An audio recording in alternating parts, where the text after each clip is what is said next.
Graça pura, falando ao teu espírito. Então vamos começar, vamos lá, os abençoados todos preparados aí. Deixa eu dar uma olhadinha aqui no celular, acho que está tudo bem, está tudo ok, os abençoados estão aí. Nós estamos aí na última parte dessa mensagem, que estamos trazendo evidências da segunda aparição de Cristo. Nós vimos, abençoados, lá na primeira parte, que a primeira evidência da segunda aparição de Cristo seria sem pecado. E nós usamos o verso de Hebreus capítulo 9, versículo 28, que eu vou botar para os abençoados, Hebreus capítulo 9, versículo 28, e assim nós falamos, olha, assim também Cristo foi oferecido uma só vez para levar os pecados de muitos, e aparecerá por segunda vez, sem relação com o pecado, para salvar aos que lhe esperam. O verso está muito claro. E hoje nós cremos que o mundo em que vivemos não há mais pecado, sim. Se você ainda tem qualquer dúvida, é só em várias mensagens que nós temos aqui no canal, em que nós tratamos dessa questão pecado, tá? Está aí nas descrições deste vídeo, que eu vou colocar, e no vídeo que trata somente dessa mensagem, estará também aqui no card em cima, isso na gravação, ok? Nós hoje entendemos que Cristo tirou o pecado do mundo, sim ou não? E quem crê diferente disto está tendo atitudes anticristãs. Aí está o sistema religioso, que prova por A mais B que o pecado está no mundo. Porque parece que eles precisam de usar o pecado para manipular as pessoas. Ou mesmo alguns ainda não foram, que eu acredito, não foram aclarados como a palavra nos explícita, né? Então, a palavra que evidencia para nós que ele aparecerá, a segunda aparição de Cristo, essa palavra que nós estamos vendo aí vem do verbo aparecer, tá? Tá aí, olha. Aparecerá por segunda vez. Ou seja, a segunda vinda de Cristo se daria por aparição. É isso que vocês precisam entender. E quantos creem que ele se tornou visível? Vocês creem dessa maneira? Que ele se tornou visível? E essa aparição só foi possível porque a sua vida é a maior prova de que Cristo apareceu e está em ti. E diz também o texto que ele iria salvar os que esperam por ele. Sim ou não? E ele nos salvou, abençoados? Sim. Mas André, ele nos salvou da onde? Um dia, acabamos de ler ainda há pouco aí, um dia estávamos lá no sistema religioso dizendo sim, Senhor, para tudo. E hoje cá estamos nós com a consciência viva pelo Espírito Santo. E o Espírito Santo é a palavra da graça revelada e ativada em nossas vidas. Depois, ainda na primeira parte, vimos onde começou a segunda aparição de Cristo e foi na nossa pregação. Porque a nossa pregação, a pregação em graça, é a única que não tem relação com o pecado. Porque em graça aprendemos que Cristo levou o nosso pecado. Logo isso abriu-nos olhos, sim ou não? Abriu-nos os olhos e nos mostrou que Cristo estava sendo materializado no nosso meio, na nossa vida. E hoje, se vocês perceberem, todos os pregadores em graça concordam neste ponto, em que Cristo levou nossos pecados. E depois descobrimos o texto lá que eu li, que Cristo iria aparecer e teria que ser sem pecado. Está aí, escrito aí para vocês. Depois, ainda na primeira parte, nós lemos essa mensagem aqui em Romanos capítulo 6, versículo 1 e 2, que diz que, pois diremos, perseveraremos no pecado para que a graça abunde? De maneira nenhuma, porque os que morremos ao pecado, como viveremos ainda nele? Abençoados, isso é um fato. Hoje, nós não podemos pecar porque nós estamos mortos ao pecado. Foi por isso que a aparição de Cristo seria sem pecado. Falamos também que quando Jesus de Nazaré veio aqui entre nós, a função dele era de preparar a sua volta em Cristo Jesus. E ele deveria te retirar o véu da lei. E o que Cristo fez? removeu o véu. Romanos capítulo 7, versículo 6, evidencia isso aí. Mas agora estamos livres da lei. Hello, tem alguém aí? Nós estamos livres da lei, por estarmos mortos para aquilo em que estávamos retidos, para que sirvamos em novidade de espírito e não na velhice da letra. E esse servir, que diz o texto, é em novidade de vida. Ou seja, se você serve a Deus no sistema religioso, você não serve a Deus. Você serve à entidade, você serve ao pastor, você serve ao padre, você serve à irmã do círculo de oração, serve às denominações, e eles se servem do seu dinheiro, do seu precioso tempo, como eu falei aí. E falar de tempo, abençoado, o tempo é o maior bem que um ser humano tem. O maior bem, o maior patrimônio que um ser humano tem, não é o dinheiro que ele tem guardado no colchão. É o tempo. Olha, e se nós fôssemos à justiça aí, por causa do tempo que perdemos lá no sistema religioso, com certeza seríamos hoje milionários. Porque nós perdemos muito tempo no sistema religioso. E o pior, não servíamos a Deus. Então a lei foi precisada ser aclarada para nós na vinda de Cristo, na aparição de Cristo. Ela precisou ser evidenciada que ela foi tirada, para que o mundo em que Cristo voltasse na sua segunda aparição fosse sem pecados. E terminamos a primeira parte dessa mensagem lendo em Romanos capítulo 8, versículo 2. Eu vou colocar para os abençoados. Nós estamos fazendo uma resenha do que foi nas dois temas que eu passei. Porque a lei do Espírito de vida em Cristo Jesus me livrará. Um dia vai me livrar? Não, me livrou. Hello? Porque a lei do Espírito de vida em Cristo Jesus me livrou da lei do pecado e da morte. E nós avançamos, prosseguimos para a segunda parte dessa mensagem com um entendimento mais baseado, mais clareado, é ou não é? Mais aclarado, mais condensado, sabendo que não estamos mais em pecado e que a lei foi tirada. Bom, se você não viu a segunda parte, eu te convido a escutar novamente, está aí nas descrições desse vídeo e vai estar aqui também no card. E na segunda parte nós trouxemos para os abençoados que a segunda aparição seria como um ladrão na noite. Lembra disso? E nós usamos o verso de quê? 1 Tessalonicenses, capítulo 5, versículo 2, que diz: porque vós sabeis perfeitamente que o dia do Senhor virá como um ladrão na noite. Então eu disse que um ladrão não manda recados, dizendo o dia e a hora que vem. Você já viu algum ladrão fazer isso? Eu vou passar na tua casa tal dia. Então é bom notar que Paulo não estava querendo dizer que a vinda, que a aparição de Cristo, não seria como um ladrão na noite. Ali diz o texto, está escrito aí, diz que virá como um. Como um. Não ele viria como um ladrão à noite. Vocês estão entendendo? Como o ladrão vem. Abençoados, como o ladrão acontece? Ele vem na surdina. É ou não é? E quando vimos, ó, já levou tudo. E às vezes em pleno dia. Aqui no Rio de Janeiro está assim. Aqui no Rio de Janeiro está assim. E foi assim que ele veio. Sim ou não? Não foi assim que o Senhor veio?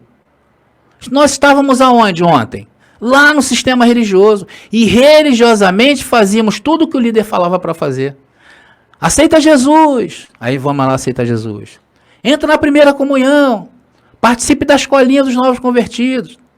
Compareça domingo, terça, quinta. Nos dias de culto, você não pode faltar. Ó, dízimo também é para novo convertido, tá? Pode participar dos dízimos. Pastor, e cantar no coral? Aí não, só depois de se batizar. Então nós nos batizávamos, ceávamos, jejuávamos, estávamos esperando o ladrão na noite. Então um dia, um abençoado caiu aqui de paraquedas nesse canal. E começou a ouvir o quê? Algo diferente. Começou a pulguinha atrás da orelha dele a incomodar. Então você veio na graça pura e escutou: ei, não temos mais pecado. Ei, dízimo é lei, para com isso. E que em graça o máximo que acontece é semear segundo o propósito que Deus colocou no nosso coração. Porque em graça não há essa obrigatoriedade. Se Deus tocar em você, coopera. Se Deus não tocar, coopera. Não coopera, abençoado. Então aqui dizíamos o quê? Você está perfeito, completo, sem mancha nem rugas. Então você sentia que isso era como se fosse uma trombeta. Porque o que falamos em graça é a última trombeta. Se assim posso dizer. Então André diz, Rei, Cristo voltou. E aí você se deu conta que ele voltou realmente. E detalhe, para você, ele não veio como um ladrão na noite, porque ele te avisou, ele te cantou a mais linda poesia nos teus ouvidos.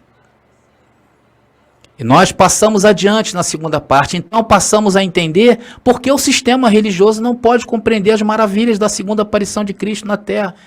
Não pode, porque para eles não foi revelado. Porque para eles estão esperando o Senhor como um ladrão na noite. Então nós usamos na segunda parte alguns textos que para eles, lá do sistema, é impossível que isso seja verdade. E um deles foi esse aqui, olha. 2 Tessalonicenses, capítulo 2, versículo 1 e 2, que diz assim, olha, porém com respeito à vinda, ou aparição, de nosso Senhor Jesus Cristo e nossa reunião com Ele. Então, isso aí é uma das evidências da aparição de Cristo, que ele teria que estar na nossa reunião. Se eu perguntar a vocês, Cristo está reunido em nossa reunião? Sim ou não? Eu olho para vocês e eu não tenho nenhuma dúvida. Eu olho para vocês, espiritualmente falando, não tenho nenhuma dúvida que Cristo está na nossa reunião. Rogamos-vos, irmãos, que não vos deixais mover facilmente do vosso modo de pensar, nem vos conturbeis, nem por espírito, nem por palavra, nem por carta, como se fosse nossa, no sentido e que o dia do Senhor está próximo. Abençoado, eles dizem que estamos loucos, porque a segunda aparição de Cristo se daria com Cristo participando da nossa reunião. E se perguntar para vocês, alguém aí tem dúvida? Ainda tem dúvida? E por que participa das nossas reuniões? Porque nós estamos com a mentalidade sem pecado. Sabemos a nossa posição espiritual e que somos um só com Ele. E que hoje o Senhor está nos habilitando a usar o Evangelho da Graça em nosso dia a dia, que permite a materialização de Cristo em nosso corpo, pois é assim que temos que viver o viver cristão. Vocês entenderam? O Senhor está nos habilitando a usar o Evangelho da Graça em nosso dia a dia. E que através dele permitirá a materialização de Cristo em nosso corpo. Pois é assim que tem que ser o viver do crente. Exalando o bom perfume de Cristo. E vimos muito mais quando falamos que ele iria vir em um momento de muita heresia. Lembra que eu falei isso? Em um momento em que o homem do pecado já está posto no mundo. Algum de vocês que estão escutando a mensagem aí tem dúvida sobre a manifestação do homem do pecado? Vamos ver? 2 Tessalonicenses, capítulo 2, versículo 3. Está aí. Ninguém vos engane de nenhuma maneira, porque não virá, está falando do Senhor, sem que antes venha a apostasia, e se manifestem o homem do pecado, o filho da perdição. Aqui o sistema diz que Cristo só voltaria, segundo o sistema, tá? Só voltaria quando houvesse um homem que unisse as nações do mundo todo. E diz lá na história deles que ele se sentará no trono de Salomão, no trono de Jerusalém. Eles estão esperando a luta lá no Meguido, lá que dizem Apocalipse de João. Aí está o sistema religioso, esperando o filho da perdição, o anticristo. Só que eles não viram que eles é a manifestação, ou que são a manifestação do homem do pecado. Quem é que hoje tem a consciência do pecado? Abençoados, não é aquele bêbado caído na rua, que nem sabe por que está vivo. Não é aquele pobre miserável que está se drogando, achando que isso vai acabar com seus problemas. Drogas acabam com a vida e não com os problemas. Não são estes que têm a mentalidade do pecado. Quem tem a mentalidade do pecado são aqueles que pregam que o pecado ainda está de pé. São aqueles que pregam que Cristo não destruiu o diabo. São aqueles que montaram uma empresa e dizem ser a casa de Deus e o negam em toda a sua essência. São aqueles que dizem que a morte de Cristo não foi suficiente e usam de batismo, que nós temos que passar por suas águas imundas, cheias de dengue. E por quê? Porque você tem que ser um novo homem. Não é assim que eles dizem? Mas que novo homem? Só porque tomou um banho? E tem uma coisa, se você for batizado na Assembleia de Deus e for para Batista, vão te batizar de novo. Porque dizem que o batismo da Assembleia não vale. Estão aí preconizando em seus cultos que Cristo não venceu, que não bastou o sacrifício dele, que você tem que se sacrificar. O que é isso? A manifestação do homem do pecado e do filho da perdição. E terminamos apontando para essa terceira parte, que nos trará mais evidência de que Cristo está em nossas vidas.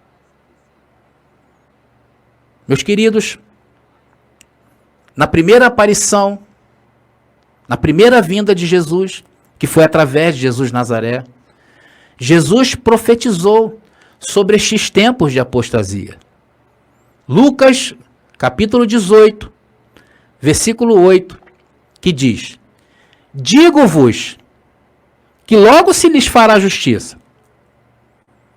Mas quando vier o Filho do Homem, achará fé na terra?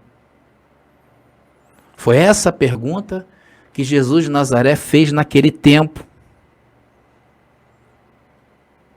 para aqueles e que rebate até hoje. E hoje estamos dizendo que Cristo em nós é a esperança da glória. Hoje dizemos que Cristo voltou. Quando eu falo assim, você quer saber se Cristo voltou? Olha para mim. Você quer saber se Cristo voltou? Meu irmão, minha irmã? Fala, olha para mim. Aqui o sistema vai cair de pau, vai dizer que somos hereges. Mas eles é que são hereges. Aí Jesus de Nazaré profetizou: olha, quando eu aparecer a segunda vez, na terra acharei fé. Em nós o Senhor achou fé, pois recebemos o seu sacrifício e tomamos posse, mesmo sem ver. Mas Deus reprovou o sistema religioso, porque eles não têm parte com Cristo Jesus. Eles não têm fé. E o sistema provou por A mais B que quando o Senhor apareceu a segunda vez, o que encontrou lá foi apostasia. Está aí, escancarado na cara de todos, para todos verem. Abençoados, eles mesmos do sistema religioso têm vergonha do que eles fazem, mas se tornam sem vergonhas quando ainda insistem com a velha forma de congregar. A outra passagem que Paulo nos dá uma orientação de como seria a segunda aparição de Cristo. 1 Coríntios capítulo 4, verso 5. Que diz: Assim que, não julgueis nada. O que significa julgar? Julgar significa dividir, aclarar, separar. Não julgueis nada antes do tempo, até que apareça o Senhor pela segunda vez. Ou até que venha o Senhor. E ele veio ou não? Mas não julguem nada. Até que venha o Senhor, o qual aclarará também o oculto das trevas e manifestará as intenções dos corações. O que Cristo revelou a Paulo aí, e hoje revela a nós, é dizendo assim, olha, Paulo dizendo, eu pus o fundamento. E depois que eu for, penetrarão lobos vorazes. Foi isso que Paulo falou em sua partida? E estes lobos causarão uma fusarca, causarão uma algazarra, uma bagunça em tudo. E o Senhor não aparecerá enquanto isso aí. Está o sistema religioso. Eles têm que ficar bem ruinzinho, que fiquem mal. Pois eles estão manifestando a apostasia. E parece, né? A gente olhando para o sistema religioso, parece que o errado está o certo. Eles conseguiram transformar isso. E vai vir homens lá dentro do sistema religioso que irão interpretar isso segundo a sua vil consciência carnal. E foi isso que aconteceu. Pois lá eles não sabem pregar o que Paulo está dizendo. Vocês acreditam? O evangelho de Paulo está fechado dentro do sistema religioso. Porque para ele, Paulo está tapado. E Paulo está dizendo aí, olha, deixe que isso aconteça. Porém, não se deixe enganar. Mas não julgue nada. Deixa assim. Isso tem que ficar assim, bem tapadinho. Mas vai ter um dia em que o Senhor virá e julgará isso tudo. E ele aclararia. Porque quando não está claro, está escuro. É uma lógica. Estava tudo entenebrecido. Estava tudo em apostasia. Assim se encontrava aí a religião. Abençoada, a apostasia é capaz de transformar um lindo dia em dia nublado. E assim estava tudo muito denso. Quanta podridão dentro da igreja, da história da igreja católica. Vocês já devem ter lido alguma coisa parecida. Quanta podridão. Daí veio a reforma protestante, todos sabem, e não reformou nada. Tirou de um sistema e jogou em outro. E mais uma vez o homem foi enganado. E lá fomos para um sistema pior ainda. Um sistema onde ninguém é de ninguém. Pastores brigando por cargos políticos. Um puxando o tapete do outro. Verdadeiros quadrilheiros estão aí hoje no Brasil.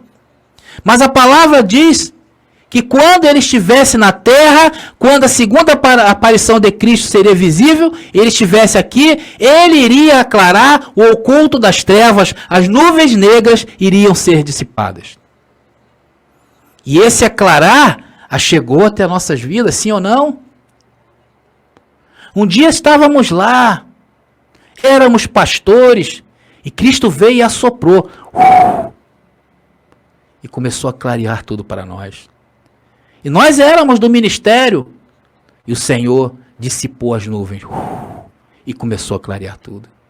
Estávamos lá, não perdíamos nenhum culto. E o Senhor veio e nos clareou, iluminou o nosso entendimento. Estávamos lá todos contaminados com apostasia até o pescoço. Não sabíamos que estávamos tão contaminados, mas o próprio Senhor veio e nos tirou de lá. Sim ou não? Você sabe o que significa isso, querido? Você sabe o que significa isso, querida? O próprio Deus te ama tanto, mas você é tão precioso, que ele se encarnou pela segunda vez. E apareceu segunda vez, com uma pregação sem relação com o pecado. Pois é isto que nós, em graça, pregamos. O que nós falamos não te relaciona com o pecado. Muito pelo contrário, te traz uma limpa consciência. E essa manifestação foi para aclarar a tua mente, para sacar as intenções do coração e te dar uma limpa consciência.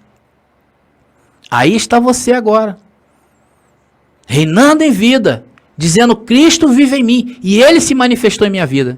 E hoje eu sei que através de mim o Senhor irá se materializar e não será eu que vou andar, mas é Ele, o próprio Senhor. É assim que todos nós nos sentimos.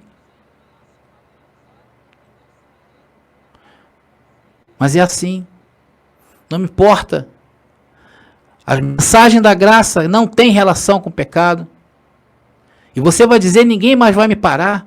Pois Cristo está na minha vida, veio para aclarar a vida dos meus irmãos também, que ainda estão presos nas masmorras, gemendo e pedindo socorro. É por isso que Deus está te levantando hoje com essa palavra.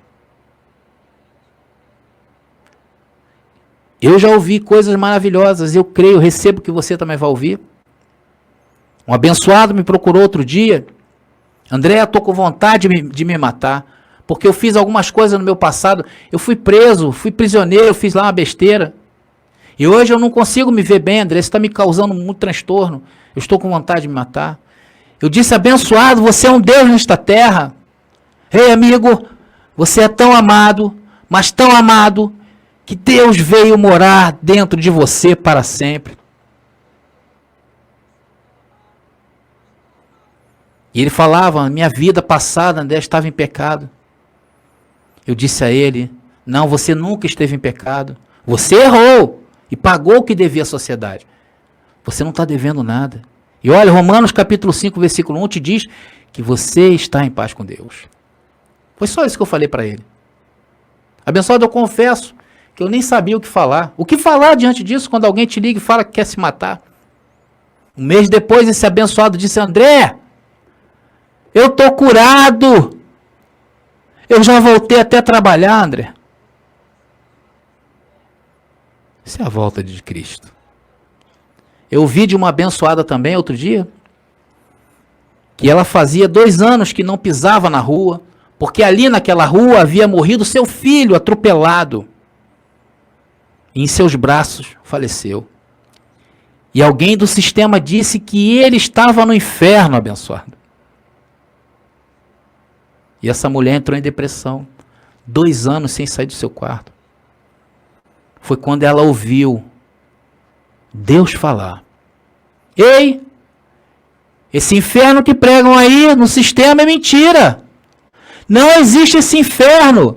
Seu filho está numa grande nuvem de testemunha, pois seu filho é salvo, sempre salvo. E hoje essa mesma mulher está reinando em vida com a sua família. Outro dia o abençoado Jonas, vocês conhecem, disse para mim que não ia à praia há não sei quantos anos. Quantos anos esse abençoado não ia à praia? E ele me ligou chorando, dizendo, André, eu pensei que nunca mais ia viver isso na minha vida. Meus pés estão tocando a areia da praia. Porque essas pessoas foram livres. E neste momento que elas são livres, o Senhor se manifesta em suas vidas e diz para eles, não são mais vocês que vivem, mas sou eu que vivo em vocês. E Deus condenou esse sistema aí. E hoje, nenhum de nós estamos aptos por Deus a dizer a este mundo, ou estamos aptos a dizer a este mundo, Rei mundo, Cristo voltou. Olha para mim, não foi assim? Ninguém acreditava que Jesus de Nazaré era o Messias, e ele era o Messias. Ninguém deu crédito ao apóstolo Paulo, mas foi ele que pôs o fundamento. Mas hoje o Senhor está levantando uma massa para dizer ao mundo, ei mundo, Cristo voltou, cadê? Olha para mim. Hoje nós somos testemunha disto, abençoado. Nós somos as testemunhas dessa segunda aparição de Cristo em mim e em você. Essa palavra não é humana. Essa palavra é do céu. Vem lá do trono da graça, preparada por Deus antes da fundação do mundo para este grandioso dia. Um pastor não poderia te dizer isso. O reverendo muito menos, pois estão perdidos lá em suas teologias e heresias, praticando as suas apostasias. Isso tinha que ser através de uma pessoa que não tivesse nenhuma ligação com o pecado. Isso tinha que ser assim para aclarar o oculto das trevas. Isso tinha que ser assim. Fomos trazidos e o ladrão levou. Hello? Isso tem que ser assim.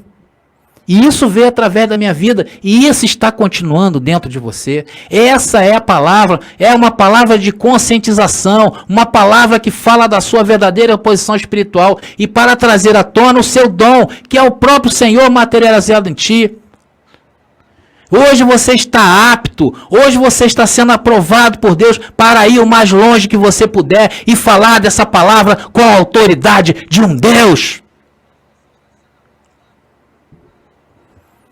E nós chegamos ao final de mais uma grande mensagem de Cristo para as nossas vidas.